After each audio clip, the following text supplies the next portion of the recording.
మేము మా continental hospital తరపు నుంచి స్పెషల్గా కూడా అడల్ట్ వ్యాక్సినేషన్ సెంటర్ అనేది నడుపుతున్నాము. ఈ అడల్ట్ వ్యాక్సినేషన్ సెంటర్లో అడల్ట్స్కి అందరికీ కూడా ఇన్ఫెక్షన్స్ రాకుండా వచ్చినా కూడా సీరియస్గా అవ్వకుండా ఉండడానికి వ్యాక్సినేషన్స్ అనేటివి ఇస్తున్నాము.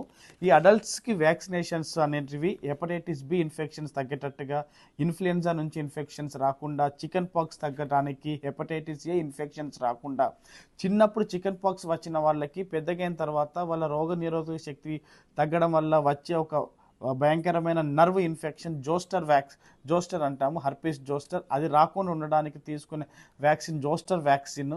టైఫాయిడ్ వ్యాక్సినేషన్స్ రాకుండా, మీజిల్స్, మమ్స్, రుబెల్లా ఇన్ఫెక్షన్స్ రాకుండా, ఇన్ఫ్లుయెన్జా బి ఇన్ఫెక్షన్స్ రాకుండా మనం వ్యాక్సినేషన్స్ తీసుకోవచ్చు. అదేవిధంగా ఆడవారికి ఎందరికో సర్వైకల్ క్యాన్సర్ అనేది హ్యూమన్ ప్యాపిలోమా వైరస్ అనే వైరస్ వల్ల వస్తుంటుంది. ఆ హ్యూమన్ ప్యాపిలోమా వైరస్ నుంచి ప్రివెంట్ చేయడానికి కావాల్సిన adult vaccination human papilloma virus vaccine అనేది ఉంది. దాన్ని కూడా మేము ఇస్తుంటాము. అదేవిధంగా ఎందరికో sugar, BP, thyroid, lung infections, asthma, allergy, heart attack వచ్చిన వాళ్ళందరికీ, క్యాన్సర్ పేషెంట్స్కి, స్ప్లీన్ సర్జరీ అయిపోయిన వాళ్ళకి ఇన్ఫెక్షన్స్ రాకుండా ఉండడానికి, ఇన్ఫెక్షన్స్ రాకుండా ఉండడానికి ఇన్ఫ్లుయెన్జా వ్యాక్సినేషన్స్, న్యూమోకోకల్ వ్యాక్సినేషన్స్ కూడా ఇస్తుంటాము. ఎందరో విదేశాలకు వెళ్తున్నప్పుడు మెనింజోకోకల్ బ్రెయిన్ ఇన్ఫెక్షన్స్ రాకుండా వాడే స్టూడెంట్ వ్యాక్సినేషన్స్ కూడా మేము అడల్ట్ వ్యాక్సినేషన్లో ఇస్తుంటాము.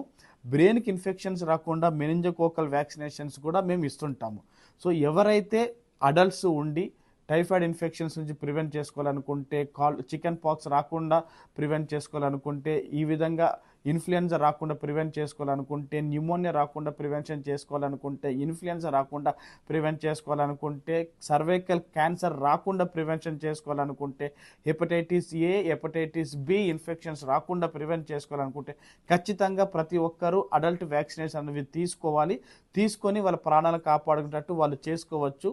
అడల్ట్ వ్యాక్సినేషన్స్ కూడా చాలా అవసరం. ప్రతి ఒక్కరూ వీటి మీద శ్రద్ధ పెట్టుకొని, చిన్నప్పుడు ఎలాగైతే వ్యాక్సినేషన్స్ తీసుకున్నామో దానివల్ల మన ప్రాణాలు ఎలాగైతే కాపాడామో, అడల్ట్స్ అయిన వాళ్ళము కూడా జాగ్రత్తగా వ్యాక్సినేషన్స్ తీసుకొని ప్రాణాలను కాపాడుకుందాము. ఈ అవకాశాన్ని నాకు జై స్వరాజ్య టీవీ వాళ్ళు ఇచ్చినందుకు ఎంతగానో కృతజ్ఞతలు చెప్తున్నాను. Thank you.